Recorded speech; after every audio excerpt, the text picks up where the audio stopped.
Orchestra. And Alan Prescott calling the shots for Glenn Miller and his orchestra as we aim a salute at the United States Army base at Trinidad.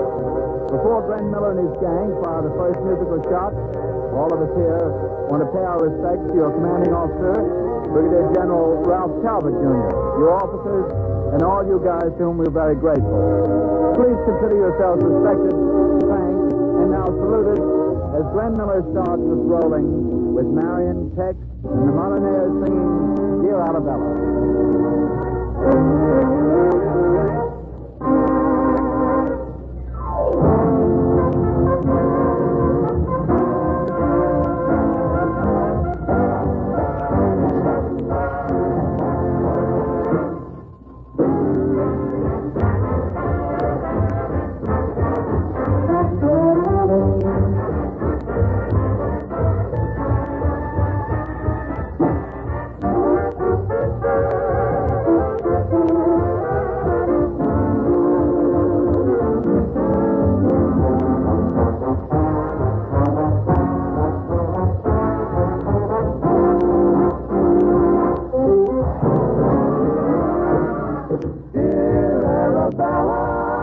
Army life's okay, but Arabella, I miss you more each day.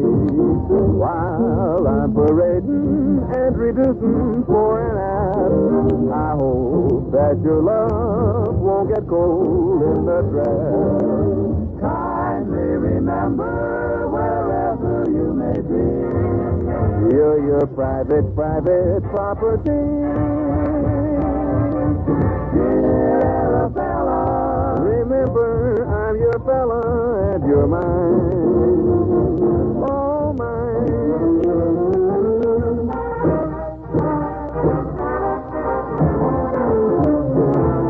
Hey, Sergeant, hold my mop and pail. Won't you clean up while I go and get my mail?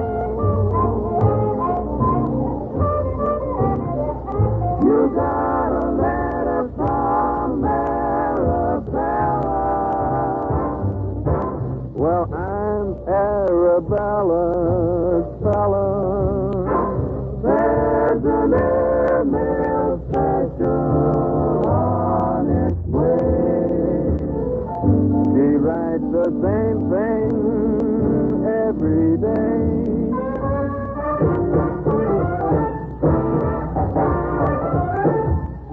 Dear Private Johnny, don't worry over me, 'cause Private Johnny, I'm faithful as can be. I put your picture by the sofa near the fire for me and my boyfriend to sit and admire. They may want kisses, but I am always blue. I close my eyes and make believe that you. So, lucky fella, you can depend on Arabella. Drop me a line, tall darkness private. Arabella, my Arabella, oh, won't you tell me that you're mine?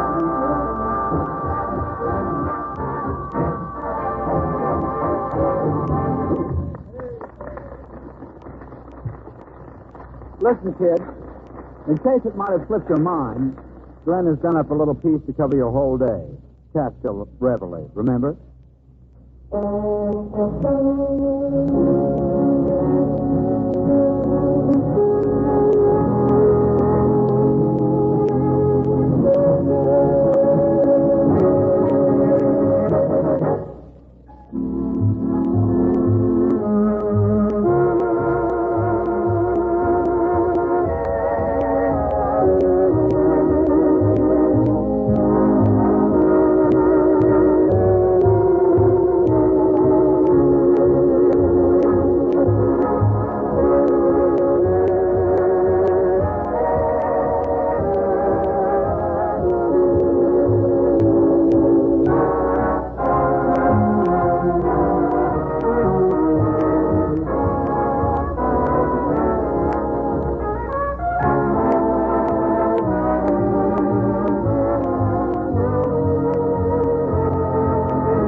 After all, we know where you are. So I thought it might be interesting to let you know that we're in the Cafe Rouge at the Pennsylvania Hotel in New York City, where Glenn and his orchestra are playing an engagement. To keep these program notes straight, the vocal on the last number was done by Ray Eberly. At this point, we bring in more of the cast, introducing Marion Hutton, Tex Beneke, and the Four Modernaires.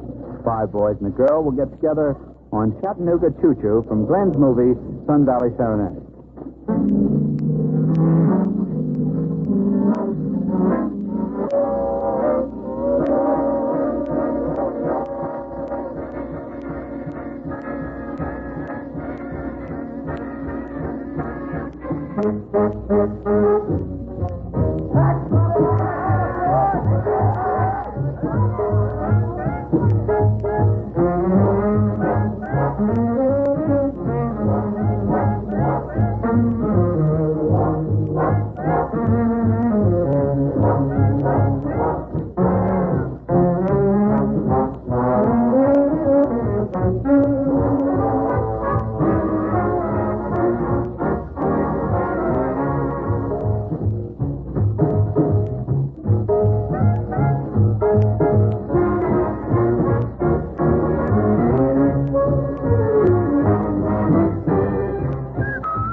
There we are, Choo-Choo.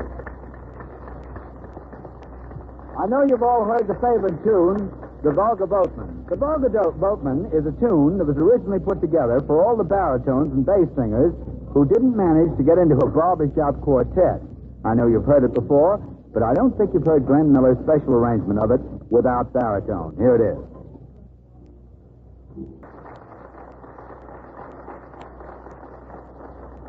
And now they're down south. We'd like to have you meet the guy that's giving the party, Glenn Miller. Say hello, Glenn. Hello, Army, down in Trinidad. How does it feel to be away from that instrument and talking? Well, I'm a little out of breath right at the moment. One of the guests just came up and said, didn't see why we were broadcasting. We could open a window. They could hear it down there. It was that loud. Well, I think that's fine. Glenn, I wanted you to particularly tell the boys about the Sunset Serenade thing and the offer you make on recordings and radios given away to Army posts. Well, it's a little idea we cooked up about 2 or 3 months back and have been doing. We select 5 camps each week throughout the country. And the minute they're selected, we give them 50 records of outstanding American artists. They're not all our own, Alan. Well, that's a nice thing. I think that's I want to point that out. Then the camp, in turn, selects their favorite tunes. They write them into us, and on our Sunset Serenade, we play the 5 tunes that those camps select. Yeah, I want to tell the boys that this program comes to them between 9 and 10 on Sunday morning. Yes, I've heard it's a little delayed from what it is delayed up there. ordinary. I see. Well, now the public is asked to write in, that is the civilian population up there is supposed to write in and pick their favorite of the 5 tunes that we play. General public picks decides the camp to which we send this combination radio and phonograph. And last week, I might add that I got this little 4-way tie, and I got stuck for 4 radios.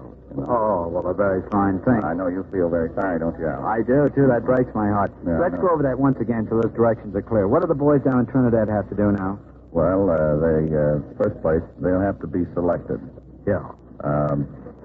As one of your group of 5 That's camps. right. Well, they're picked at random throughout the country. We try and pick a big camp, a little bitty camp, and the mama camp, the papa camp. You know what I mean? You're like Alice in Wonderland. Yeah. Well, anyway, there are 5 varied sized camps. Yeah. And the minute that we select them, we ship right out 50 records, currently popular records, by all the artists that they can think of, probably. And in turn, the camp is supposed to send us their favorite tune. We play that tune on our salute. Yeah. And the tune that the public picks of those 5 tunes designates the camp to which we send this combination phonograph and radio. Well, thank you, Glenn. I think that's very generous, and I hope that the boys down there participate and that they want the camp selected. Well, I think we can probably arrange to have them selected, you know. For a grand, yes. We'll have to fix that. And now suppose we have a once-over lightly of that version of yours of Keep 'em Flying. How about all that? All right, Alan, here we go.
And that, gentlemen, is the hardest indoor puffing and blowing you'll ever hear.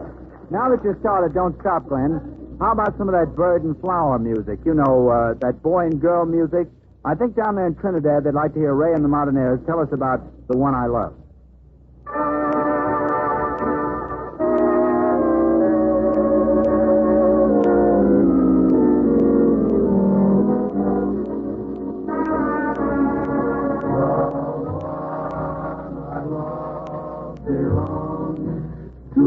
Somebody else.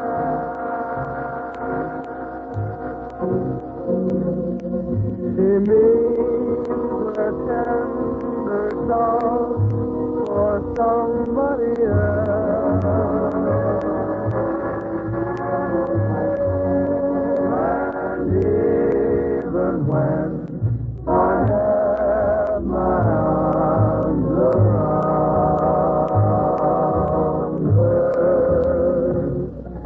I know her thoughts are strong for somebody else.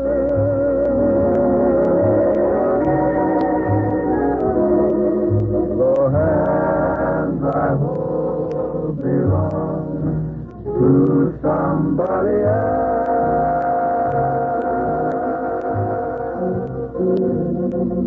I'll bet they're not so cold to somebody else.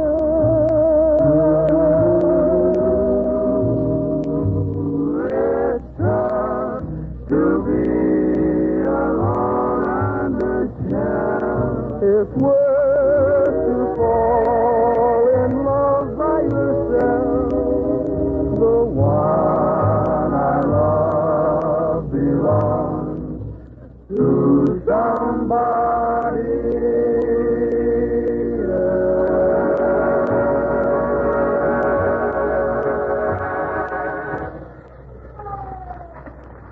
Before Glenn does his next tune, we'd like to take time out to have you hear from one of your own. We take great pleasure at this time in introducing General Irving Phillipson, Commanding General of the 2nd Corps Area. Whenever Trinidad is mentioned, my thoughts revert to the brief but very interesting and instructive visit that I was privileged to make to that southern outpost of the Windward Group of the Lesser Antilles last summer. And I hasten to extend my regards and best wishes to Sir Hubert Young, the governor, and to Brigadier General Ralph Talbot, commanding the United States troops, for the innumerable courtesies and gracious hospitality they so generously extended. Unless my listeners at home are familiar with conditions in Trinidad and the circumstances incident to establishing a United States base in a British possession, I doubt my ability to convey to them, in the few brief moments available to me, any adequate conception of the situation there. Similarly to my comrades in Trinidad who may be listening in, the information received from home can well be confusing. But in one important regard, there is no cause for misunderstanding nor concern. I refer to the deep and unfailing interest and pride of the American people in their soldiers garrisoning the Atlantic bases, of which this broadcast is only one of the many evidences. Unfortunately, because of the very nature of the situation, it was necessary from the beginning to obscure much in a fog of secrecy, through which seemingly matters of public interest, regarding which there was not the slightest necessity for concealment, sometimes failed to penetrate. On the other hand, details regarding which secrecy had been prescribed had been reported in the public press before the raising of the veil of secrecy was officially known to us. As a result, it has been difficult to say just what can be told and what cannot be told. However, such matters have in no way dimmed the ardor or diminished the efforts of the many patriotic men and women who are endeavoring by every legitimate means at hand to contribute to the welfare, the comfort, and the contentment of our soldiers on outpost duty. So much has been proposed and accomplished that I could not begin to enumerate all here. At the same time, the War Department and its agencies charged with the administration and supply of the bases are striving with every means at their command to furnish to the garrisons concerned whatever they need at the time and in the form they want it. That there are many difficulties involved, you all well know. Such difficulties are being taken in stride and are being overcome as rapidly as the conditions inherent to each situation permit. So I am very happy tonight for the opportunity to address these few words of friendship and camaraderie to the fine officers and men of the Army of the United States stationed in that southern bastion of our canal defenses, Trinidad. Our thoughts and hopes and efforts are for you always, and this applies with equal emphasis to all patriotic Americans.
So this brings us to the end of tonight's session with Glenn Miller and his orchestra, addressed to our Army base in Trinidad.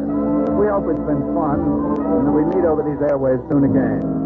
Glenn was playing for you from the Cafe Rouge at the Hotel Pennsylvania, New York City, but we wish you'd write, when you do, to the American Hour, International Division, National Broadcasting Company, Radio City, New York. Incidentally, the commas and pauses and interruptions were done with great pleasure by Alan Prescott. So long, soldier.